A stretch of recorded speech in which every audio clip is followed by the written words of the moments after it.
Okay, we are going to take a look at the short story Golden Glass.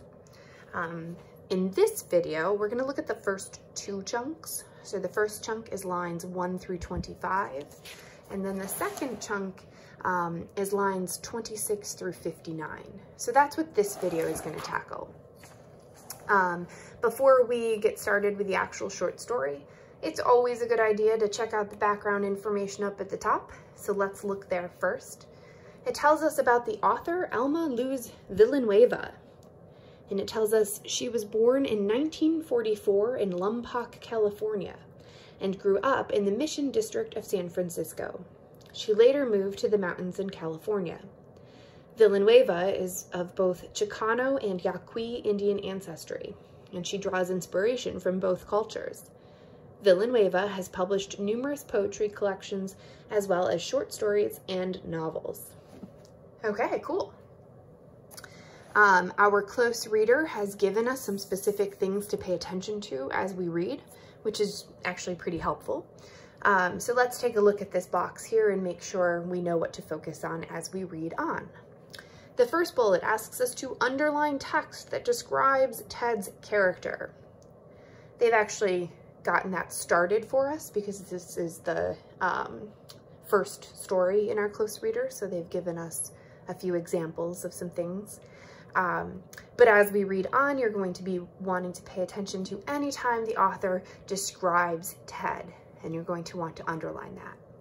The second bullet says, in the margin, which is the space on the side of the story, write an inference that explains what food represents to Ted. Now, they've actually done this for us too. It's down here. So you don't have to write an inference on your own for this bullet here. We will pause at the bottom of this page and talk a little bit about what they've written to make sure we're all on the same page before we turn the page. Okay, so let's get started. It was his 14th summer. He was thinning out, becoming angular. And over here it tells us that in this context, angular means having sharp angles or being bony and lean. Becoming angular and clumsy, but the cautiousness, the old man's seriousness he'd had as a baby, kept him contained, ageless and safe. His humor, always dry and to the bone since a small child, let you know he was watching everything. He seemed always to be at the center of his own universe, so it was no surprise to his mother to hear Ted say, "I'm building a fort and sleeping out in it all summer, and I won't come in for anything, not even food, okay?"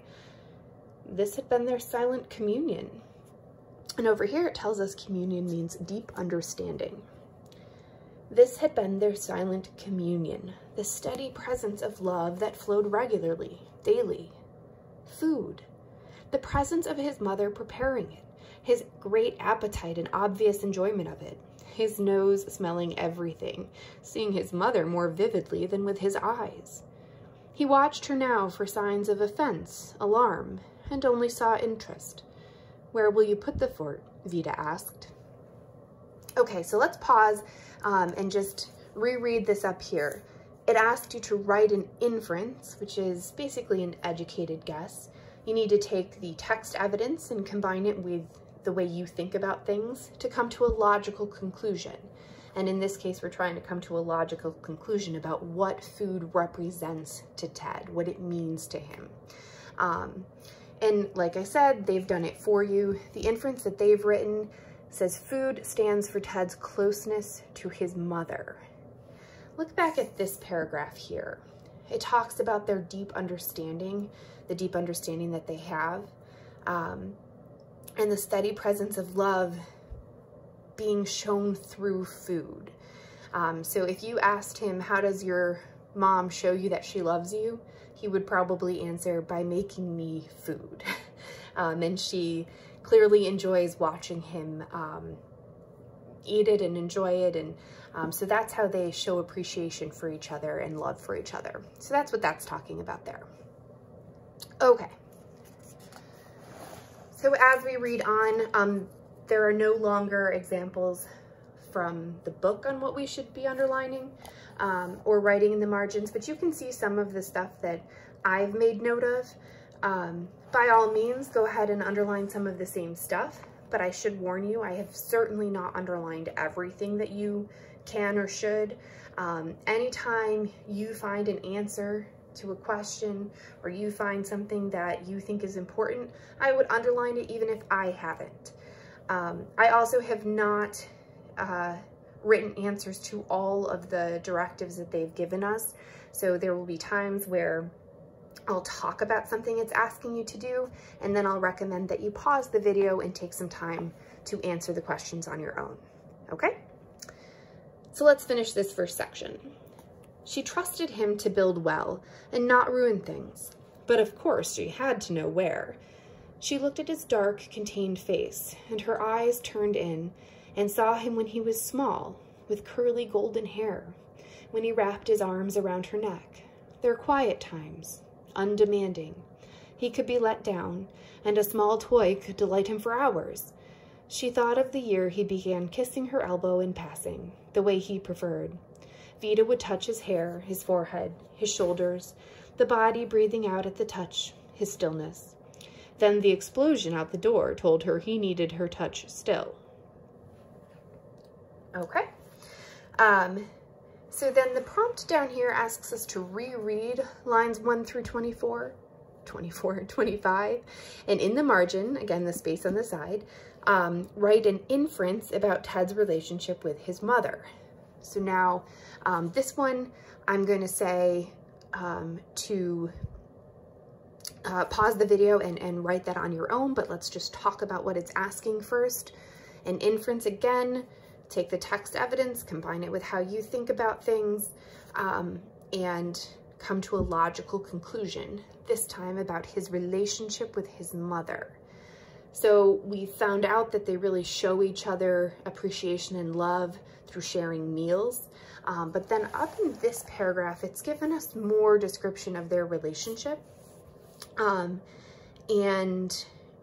you know, how he has acted towards her growing up. The fact that he liked to kiss her elbow, maybe it says the way he preferred, so maybe he liked that instead of kissing her on the cheek. She would touch his hair or his forehead, but it doesn't talk about them hugging. But there's a closeness implied here. So there's no right or wrong answer as long as you can back yours up. So I would pause the video and take some time to do that now.